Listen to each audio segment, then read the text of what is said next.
This is a Hot Pie Media original.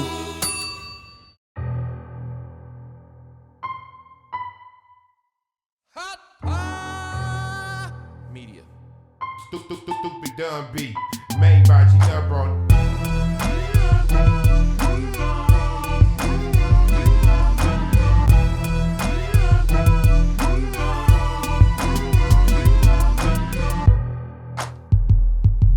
Welcome to the gray area.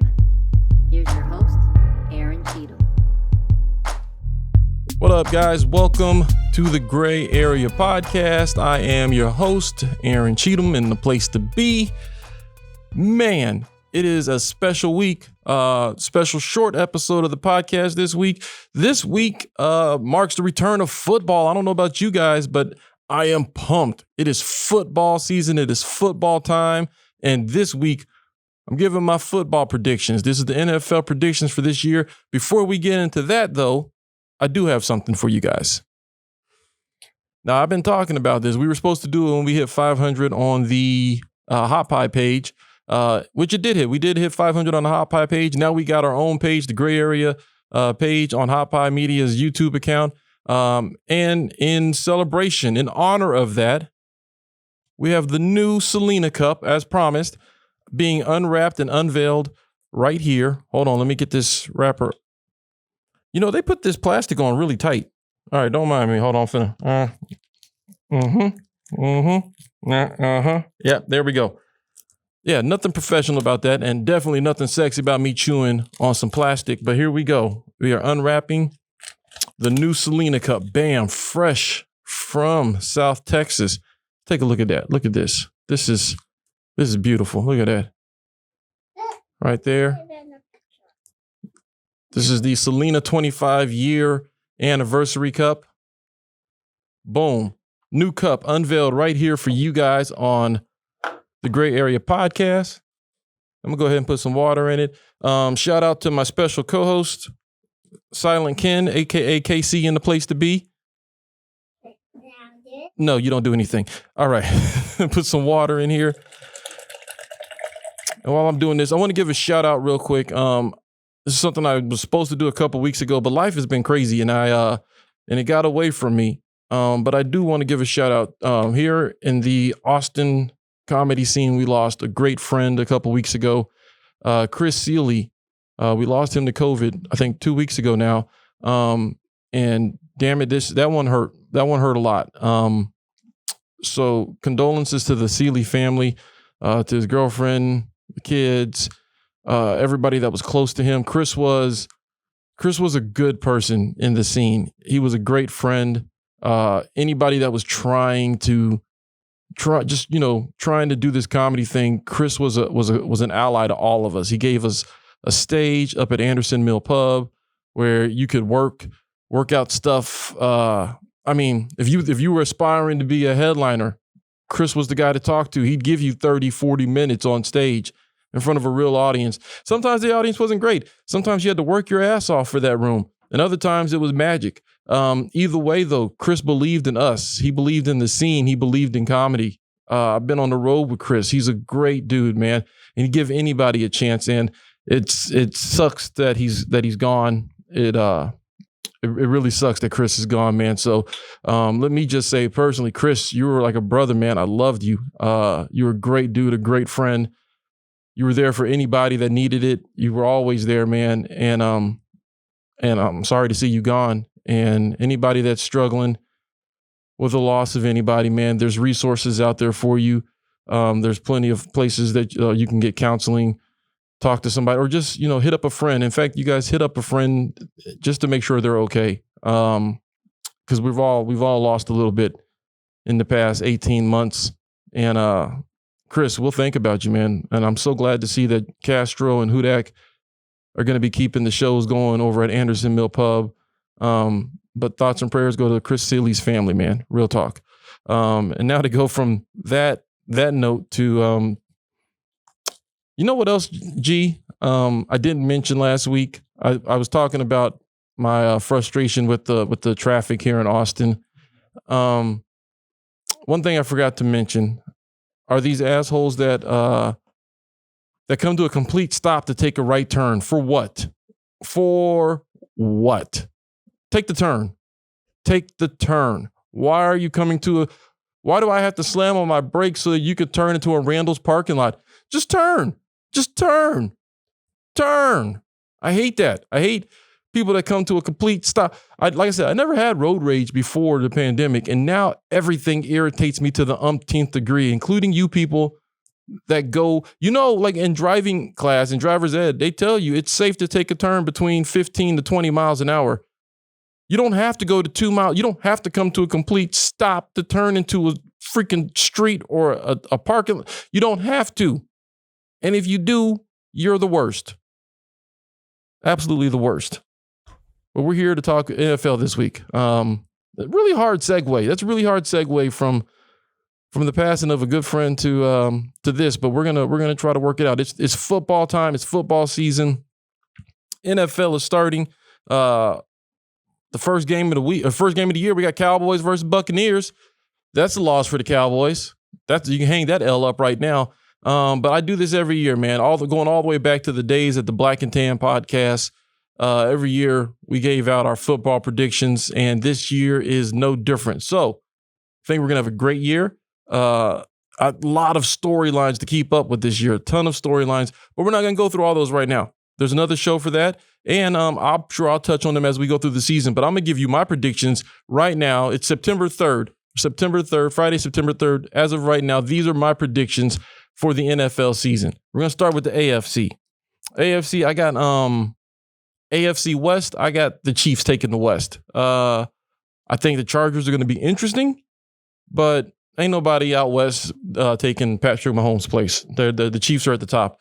AFC North. That's a tough one. The AFC North is a tough one because the Browns look really good this year, but I still believe in Lamar and what Harbaugh are doing out there in Baltimore.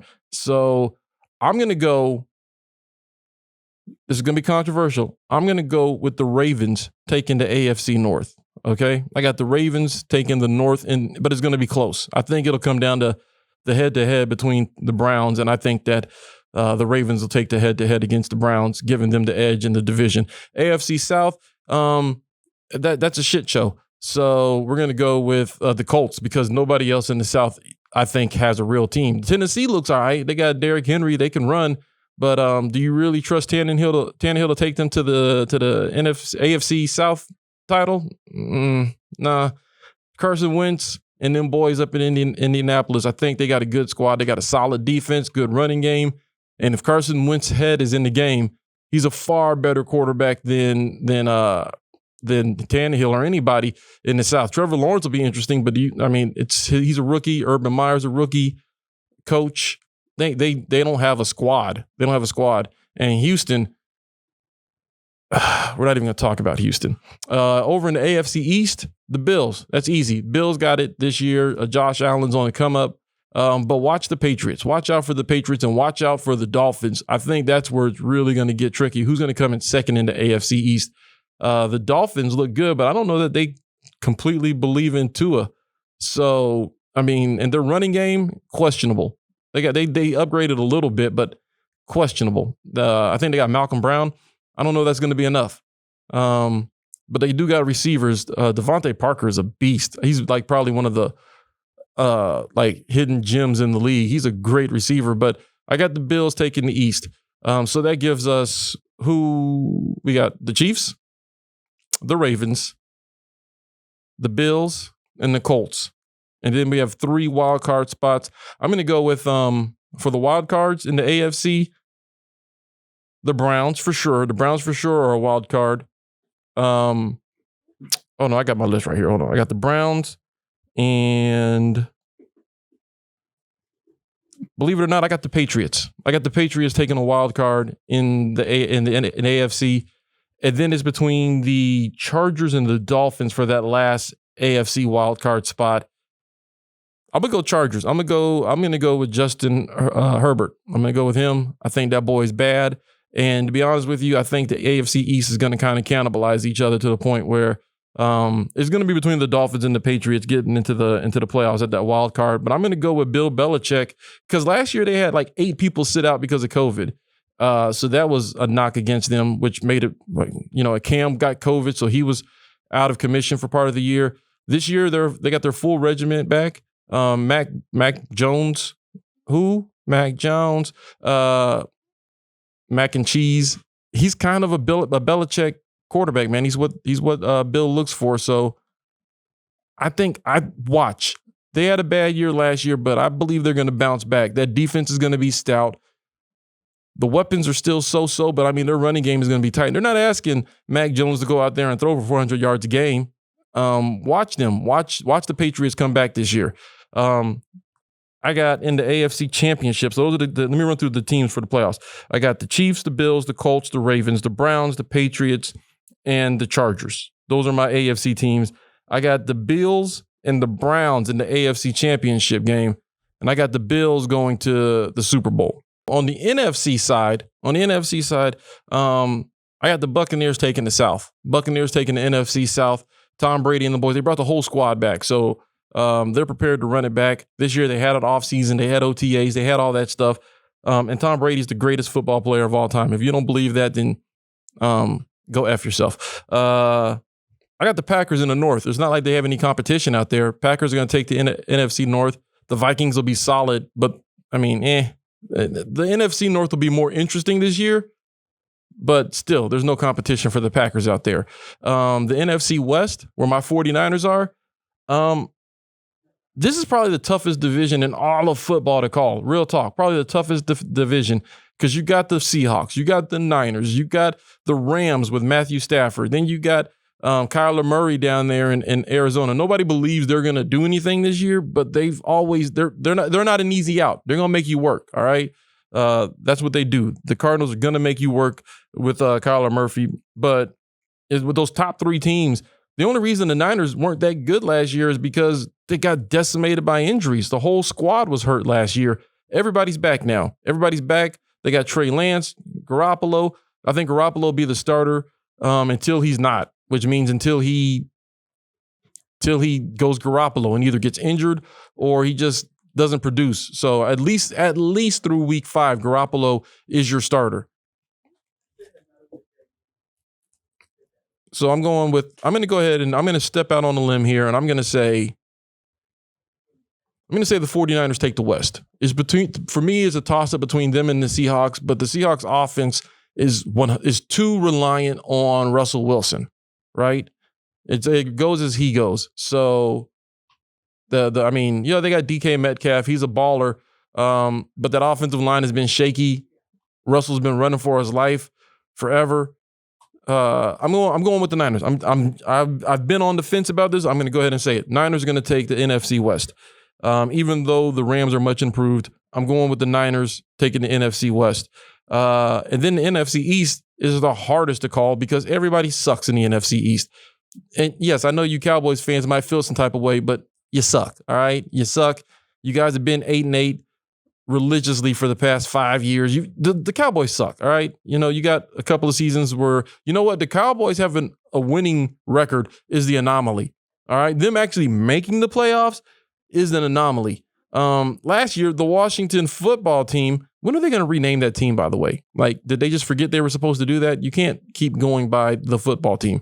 But I digress. The Washington football team made the playoffs last year with no quarterback and really no offense to speak of.